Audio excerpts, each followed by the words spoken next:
Hello, everyone. Welcome to ICAS Experts Voice Initiative. My name is Nong Hong from the Institute for China-American Studies based here in Washington, D.C. The EVI is a series of in-depth interviews with leading global experts exploring many critical international affairs that shape our world today. This Arctic series of EVI, initiated early this year, aims to host speakers from the five Arctic coastal states and other holder nations to share their research and expertise on a wide range of issues in terms of ocean governance and Arctic governance, including geopolitics, law, environment, among others. So far, this series has already explored these issues from the other four coastal states of Arctic: Canada, United States, Russia, Norway. And today it's my great honor to welcome Dr. Romain Chuffart, who will bring to this conversation a very important, vital Danish perspective. Dr. Romain Chuffart is the president and managing director of Arctic Institute. His research interests include the rights of indigenous peoples and international environmental law, Arctic cooperation, and ocean governance. Welcome, Dr. Chuffart. Thank you so much for having me. Okay, so let's start with the overall question. How would you talk about the overall Denmark's Arctic strategy as one of the five Arctic coastal states, particularly in light of Greenland's increasing growing autonomy? And do you see any involving policy from the Denmark's perspective, given the recent development in the Arctic region? I think that's a great question to start with because in many ways, Denmark's Arctic strategy cannot really be understood without looking at the deeper relationship between Denmark and Greenland. Of course, you can say that Denmark, as you just said, is an Arctic 5 or part of what we think of when we think of the Arctic coastal states. But that relationship of Denmark to the Arctic is really characterized by Denmark, or the relationship from Denmark to Greenland and of Greenland to Denmark as well. So officially, Denmark in the Arctic speaks for the kingdom as a whole. So what we understand is it includes Denmark, Greenland, and the Faroe Islands. But in practice, of course, that arrangement is becoming more complex. So over the past 10, 15 years, Greenland has gained increasing autonomy through, for example, the Self-Government Act. So that picture is complexified both legally but also politically.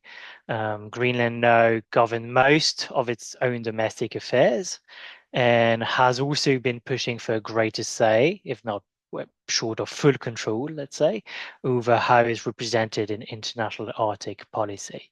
So while Denmark continues to lead on foreign affairs, security, there's also growing pressure from Nuuk, so the capital city of Greenland, for more meaningful involvement in strategic decision making.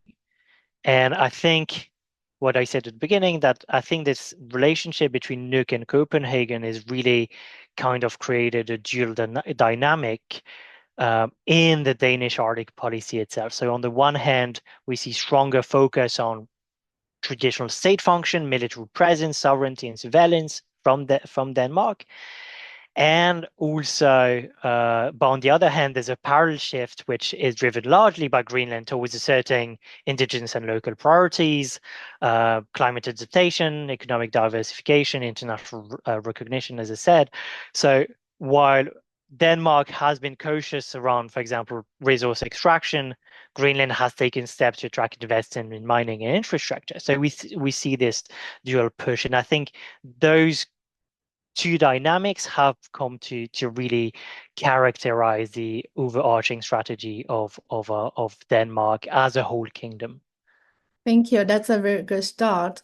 A follow-up question, do you see how is the Denmark managing the internal policy coordination on the Arctic between Copenhagen and Nuuk? Do you see any conversion or diversion of priority for the Denmark, Copenhagen and Nuuk? Mhm. think that's really at the heart of what makes the Danish Arctic strategy or Denmark's Arctic engagement so interesting, and also somehow perhaps for us a bit complicated, is that the Kingdom of Denmark is not a unitary state. So it is, as I said, is made up of three parts: Denmark, Greenland, and the Faroe Islands.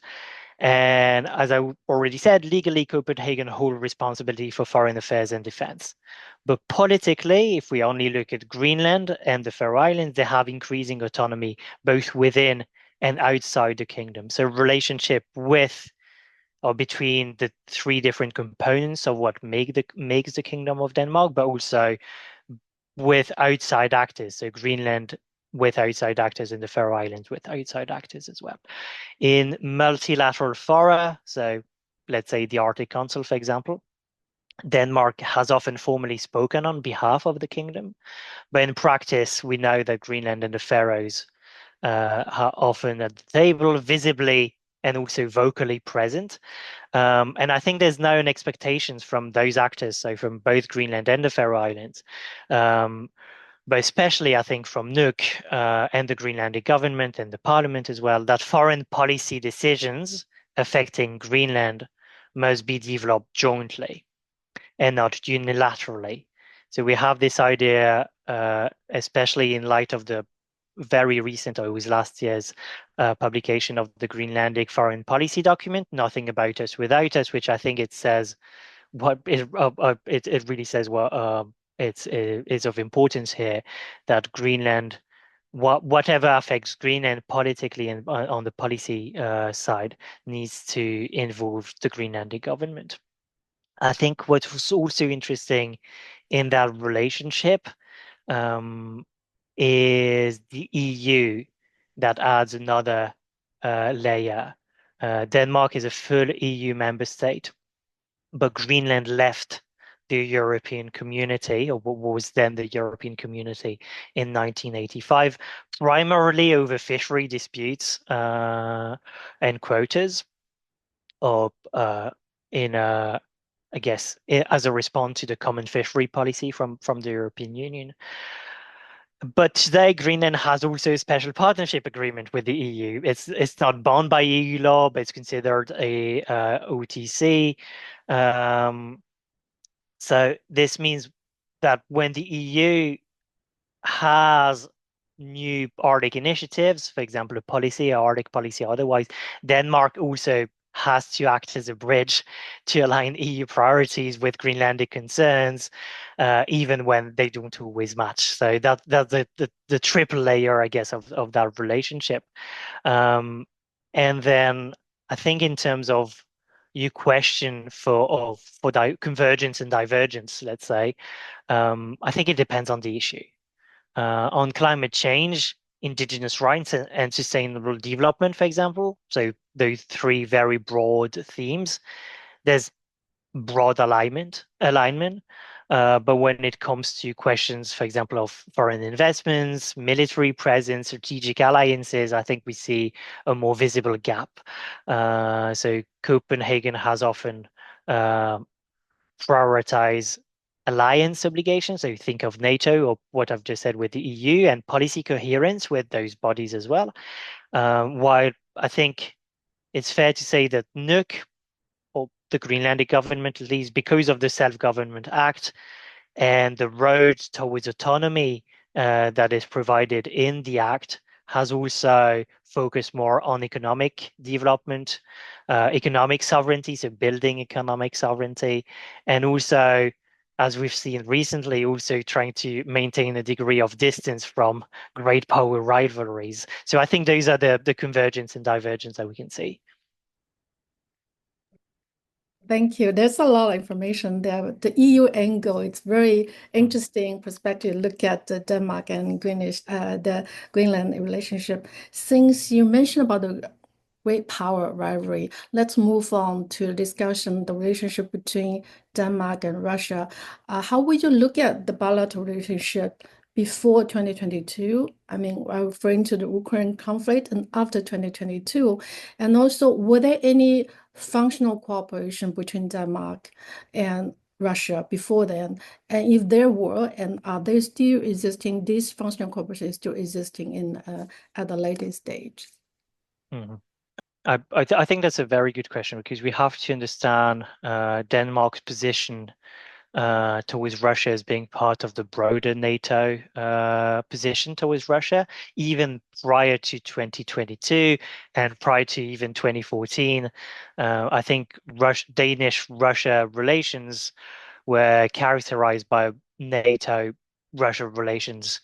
And I think we've seen that Denmark is perhaps after Norway, the second most involved or invested states into European Nordic states into NATO. So I think that lens has characterized the Danish engagement with Russia.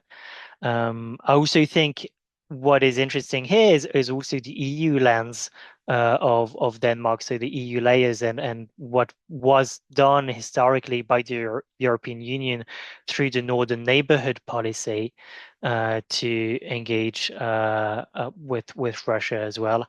And that cooperation was more a function of having Russia as a neighbor to the European Union in that context.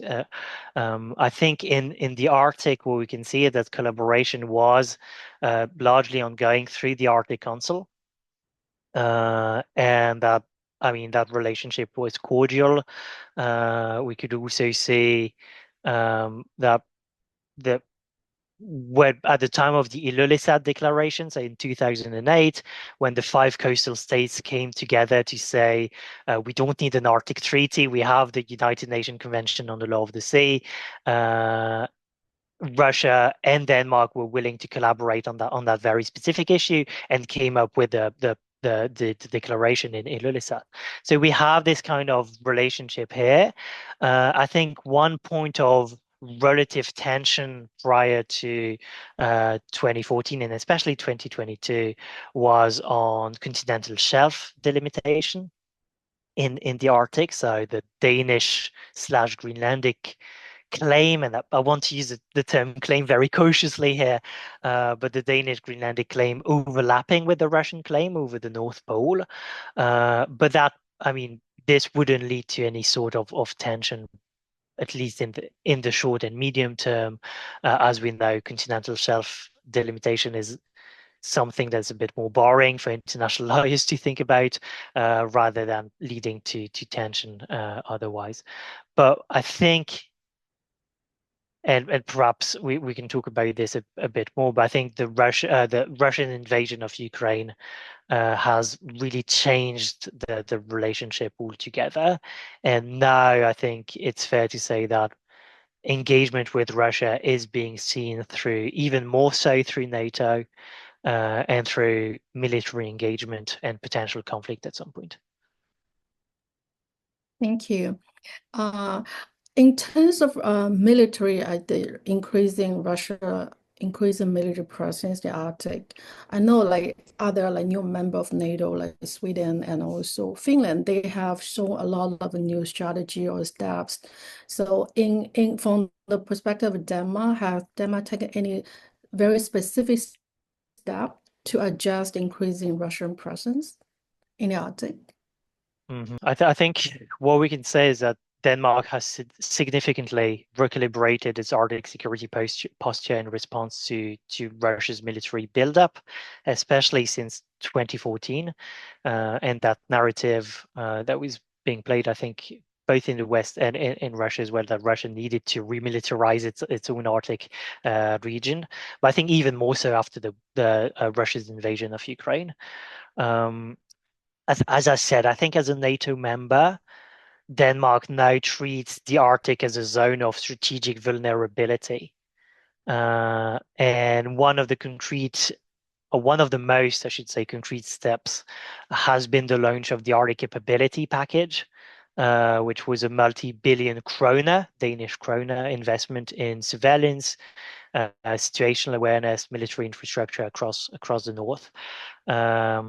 And this included infrastructures aimed at for example, monitoring activity across the Greenland, Iceland, UK gap, to that maritime choke point that NATO has highlighted between Greenland, Iceland, and the UK, and also to strengthen Denmark's contribution to NATO's northern flank.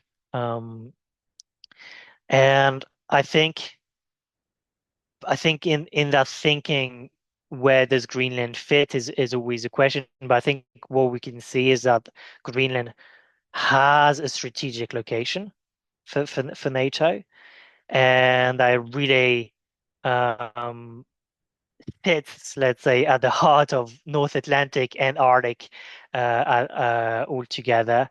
And we've also seen that, I mean, with the importance of the US base or the Thule Air Base, there's also some capability there. So I think Denmark had invested in that relationship as well. Um, and and in this, I think in this we see that it's not just about military hardware and NATO alignment. It's also about, I think, for Denmark to navigate this relationship between Greenland and the kingdom. So trying to also use that as a way to involve Greenland, and for Greenland, on the other hand, to be involved in those security issues as well. So there's a growing awareness that maintaining legitimacy in the kingdom's Arctic policy also requires political inclusion. So I think that everything plays together here. Great, great. So let's move on to the United States. I think the US certainly has a lot of interest in Greenland. In either they have the air base, they have the mining, it have a lot of interest in the mining sector. So how would you like to talk to us about the general relationship between Denmark and the United States? And a following question may be, for instance, different like Biden administration period and the Trump administration period, because Trump administration has raised at least twice back in 2019 and also early this year about the plan of purchasing Greenland. Has this talking and also gesture actually affect Danish or Greenland's perception about the US intention in the Arctic? Mhm. If you go on to, I think it's either the US government website or the Danish MFA website, you can see that the official narrative being that Denmark and the United States have long enjoyed a close and mutually beneficial relationship dating back all the way to the 19th century or the early 19th century. Which I find very interesting, because I think it really characterizes that relationship between those two partners. And you can hear the current ambassador of Denmark to the United States also tapping into this history to characterize the relationship between Denmark and the United States. So very long-standing history of diplomatic alliance. And I think today that partnership is also grounded in a shared commitment to or previously to European security or transatlantic cooperation, and also increasingly in the Arctic.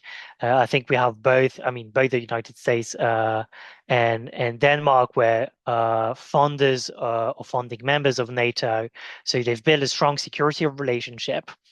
And that security relationship has grown, especially in light of Russia's invasion of Ukraine and the growing strategic interest in the Arctic as well. I think what has changed, and sorry, and to go back to one step earlier, as I also mentioned, the Thule Air Base, or no, the Pituffik Space Base, also remains one of the most important American military installation in the Arctic, and that's in the Kingdom of Denmark, that is in the north of Greenland. And that has, I mean, this again, testament to the long-standing US-Danish relationship. I think what has changed more recently is the pace and visibility of US engagement. As you mentioned, in 2019, the first Trump administration, President Trump, toyed with the idea that Greenland should be acquired by the United States, and I think that has had a somehow destabilizing effect on the relationship between the United States and Denmark. Um, During the Biden administration, that I think, short of normalizing the relationship back, but also just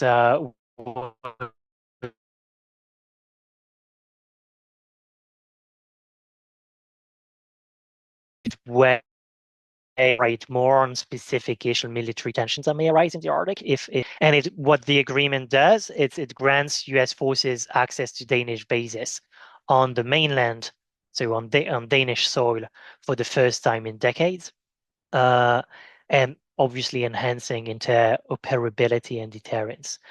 Greenland was not covered under the Defense Cooperation Agreement, but obviously we see the strategic location of Greenland, and this is part of a bigger strategic plan in the Arctic of collaborating more in terms of communication, potential infrastructure development as well.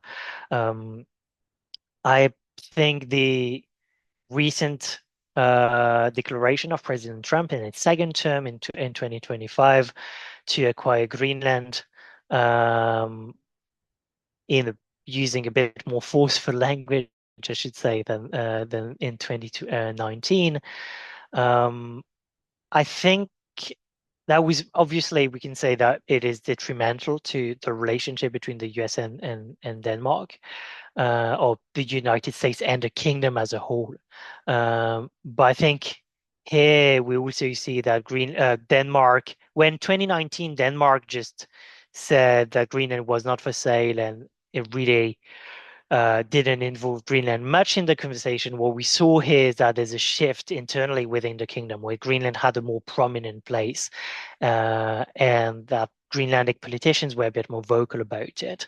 So now I think what we need to consider when we consider Greenland-Danish relationship and Danish-United States relationship, there's also that Greenland component that will always play a role, and that the government of Greenland internally and externally also needs to be involved. And I think that's how that relationship is evolving between those, let's say, that triangle of partners.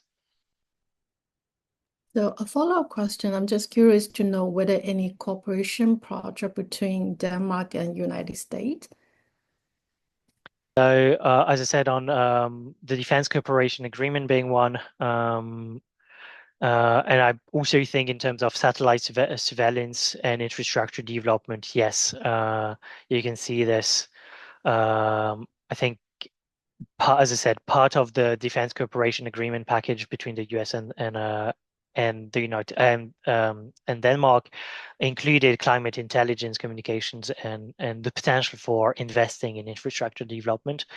And also we've seen that through, to go back to NATO, also through NATO, where you have investment in hardware and capability. My guess would be that climate monitoring and climate change and climate science is or are taking a back seat at the moment due to the current US administration focus on defocusing climate change from their foreign policy. But I still think this is something that Denmark and Greenland are willing to push when and whenever they can. So that's great. I want to bring the conversation to earlier you mentioned about Russia's submissions to the CLCS on the Standing Continental Shelf. So that brings me to a very interesting question about, do you see the Arctic? We talk about Russia to the United States, and I think between Denmark and Canada, we do have a little issue about Hans Island. What is the current status? And the related question is, I think all these countries have already met the deadline submitting to the CLCS on their technical show, but so far we only heard recommendation from the committee on the, I think, Norway and also part of Russia. I don't know about other. I think Canada is too early to consider its submission. And if you would like to share with us on these legal issues, because we're talking about relationship among the five articles, that's something that we need to look at. Of course, and I think so to speak about Canada, yes, I think the bigger, I think 10 years ago when you were speaking about potential disputes or disputed territories in the Arctic, you always had to mention Hens Island. And you had to say, well, Denmark and Canada didn't agree where the line sits, basically. But that was resolved a couple of years ago with the Hens Island agreement between Canada and Denmark, basically finding the easiest solution, which was to cut in the middle. And for people who don't know where Hens Island is or what it is, it's a tiny rock between Greenland and Canada. So it's not even, I mean, it's called an island, but it's really tiny, and it was just a piece of land there where they didn't know where the border sat. But that was resolved, and so that was it. I think in terms of continental shelf, yes, the Canadian claim overlapped with the Danish claim, which overlapped with the upper extent of the Russian continental shelf claim. As I said, the continental shelf delimitation process and the committee on the limits of the continental shelf, it's quite boring and it's quite technical. So to say it's just it's scientists and international lawyers putting recommendations to the states based on the data the states have acquired. And in that sense, the committee only makes recommendations. And in case of overlap, it just says that, or it expects states to resolve the disputes themselves. So states would have to come to the negotiation table and say that, well, this is how we see it evolving or going forward. It's a bit more difficult to imagine now because relationship with Russia are not really great, but we can see that Canada and Greenland/Denmark could very well come to an agreement at some point based on the recommendations of the continental or the Commission. I think otherwise, other than that, and which I don't think those are really disputes in and of themselves, that they're just at this point, they're just political and scientific matters. But I think relationship between Denmark, Greenland, and Canada also need to be understood through NATO. And that cooperation is still growing. Denmark and Canada engage in joint scientific research. They synergize, so to say, through NATO. And they also collaborate at the Arctic Council. So there's really good collaboration across those two states. They just disagree slightly on the scientific data on the continental shelf. Okay, that's great. So I like the discussion on the legal experts. So let's move on to China. China is not Arctic Day, but it certainly has shown that it has interest in the Arctic. There are two reports I read recently. One is written by the Harvard University's Belfer Center on cutting through narratives on Chinese Arctic investment. And last year, I think there was another report written by two Canadian scholars. The Arctic title as Selling the Near Arctic State, China's Information and Influence Cooperation in the Arctic.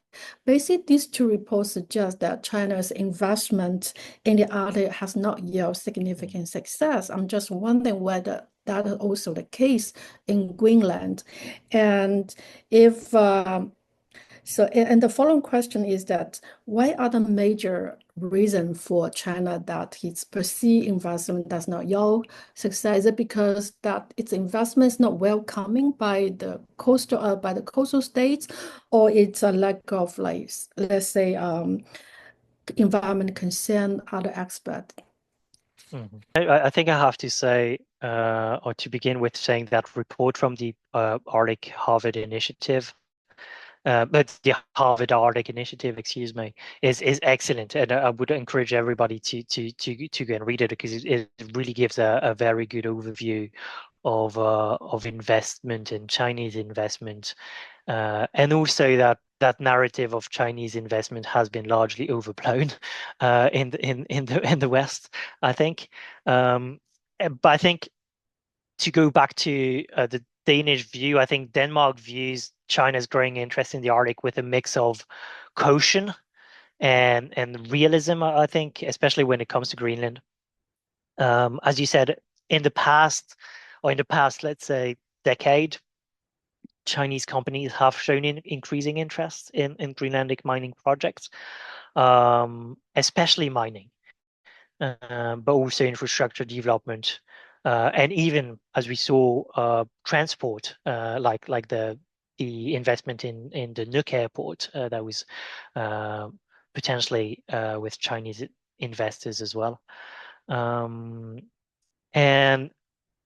I think here that it really the caution around that, so to say, is that obviously it would be commercially attractive, but they also are raised as security and sovereignty concerns. So you have the push and pull of attracting investors on the one hand, and then having potential or perceived security threats. The turning point, I think, came around 2018 when a Chinese state-owned company submitted a bid to help finance and build the airport, or some airport infrastructures in Greenland. And I think that triggered alarm in both Copenhagen and also in Washington, which I think we shouldn't dismiss that US-Danish relationship. Denmark stepped in and offered direct financial support for the projects, which had the effect of sidelining the Chinese investors. And I think it really shows that Denmark within the kingdom is still very cautious around what it perceives as strategic infrastructure in the Arctic, and that cannot be separated from the question of, as I said, both national security, but also NATO allied or alliance security.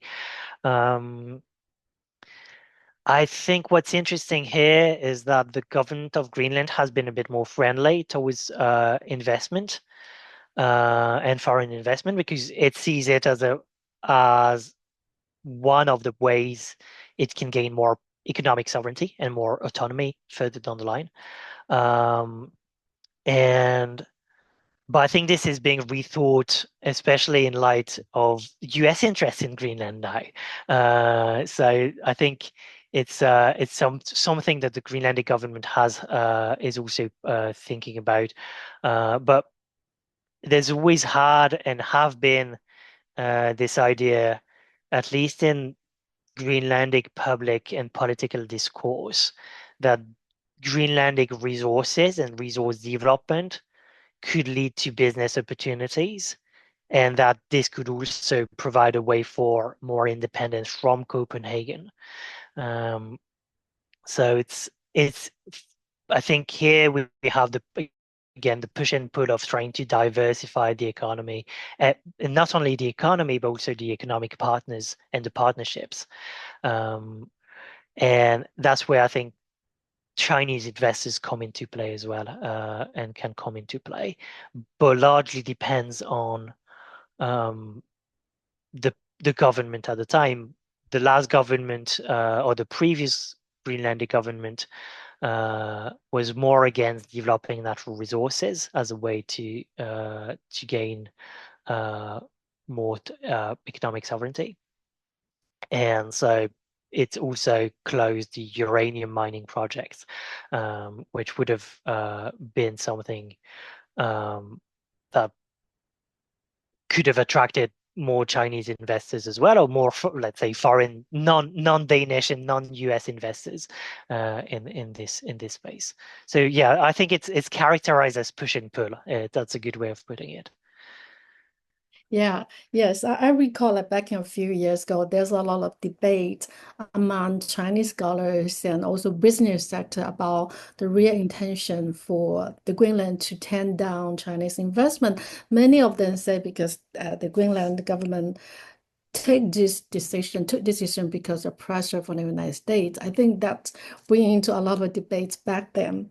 And then you earlier mentioned that when it comes to investment, the Copenhagen and the Nuuk may have different approach and have different perception about for investment. I think lately I was following on the RT today. I think there is the Minister of Greenland's Natural Resources Environment. They are calling for investment from foreign countries. They're calling US, calling from EU. And she said, if there's no investment, we'll come to China for investment. I'm just wondering whether the Greenland's government, I think its approach, my understanding is a little bit different from a couple of years ago, because a couple of years ago, they're talking a lot about environmental concern, infrastructure, dual use purpose of infrastructure.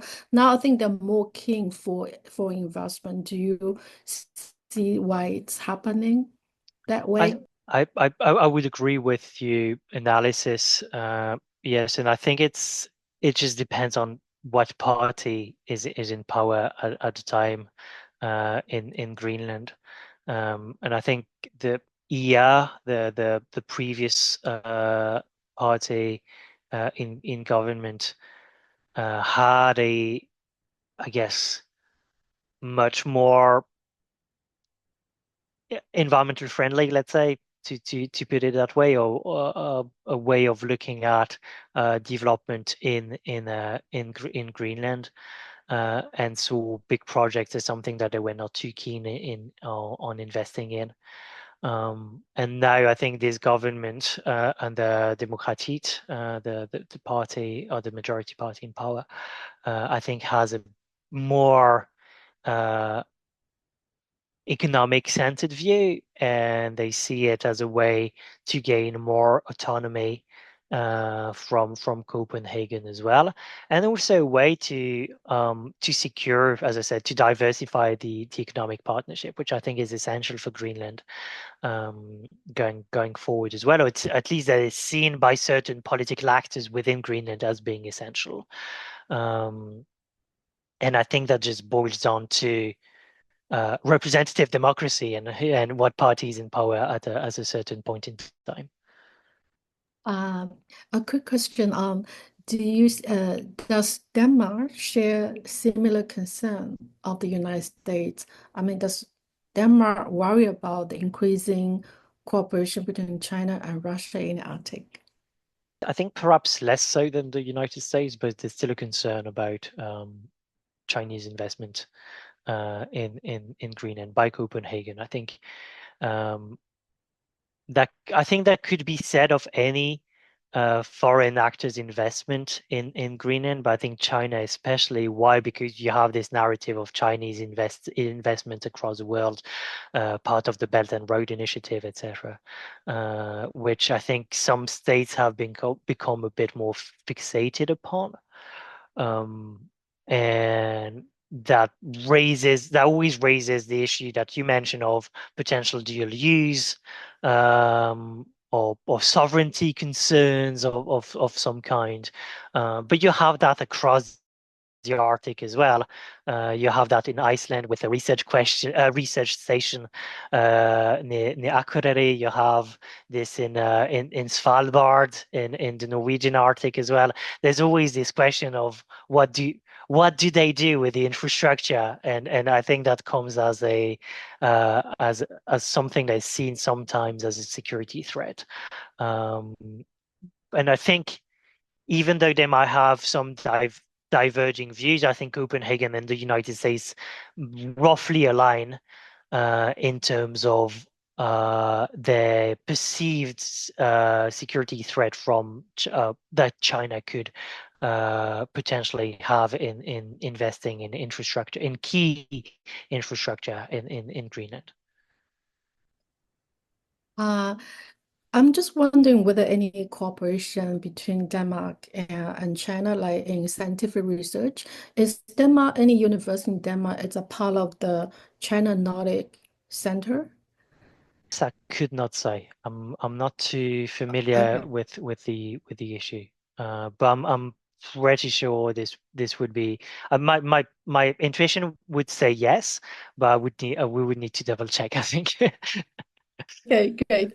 Okay, then let's move to the last question about Denmark's chairmanship of the Arctic Council. What would be the priority for Denmark in terms of this 2 years chairman term of Arctic Council, given the continuous lack of Russia's participation or limited participation? What actually concrete step that Denmark is going to raise in order to mobilize the functionality of Arctic Council? Mhm.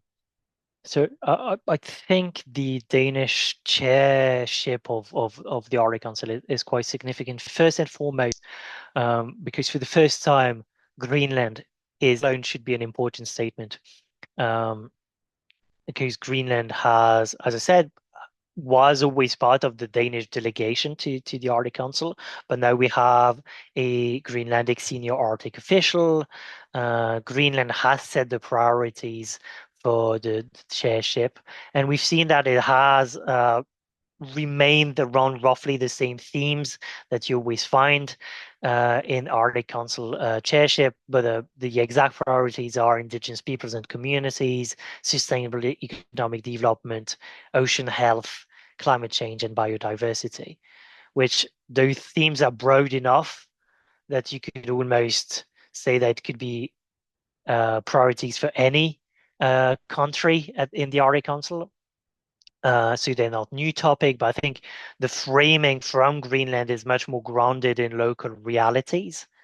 And having Greenland at the helm of the council also makes room for those local realities to shine as well. So there's a strong emphasis on inclusion of youth, gender diversity, knowledge systems, or different knowledge systems as well. And that's also part of what Greenland brings to the table. I think now, in always in the background since 2022, we have the question of Russia remaining largely absent from the council's work.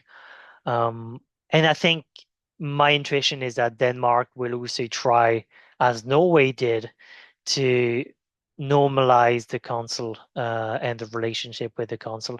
That I don't think that means re-engaging Russia's senior Arctic official or re-engaging the ministerial levels and the ministerial meetings, but at least have a working groups engagement and have working group meetings online to facilitate scientific cooperation in that regard. But as I said, what I really think is important is that Greenland has become the main central actor.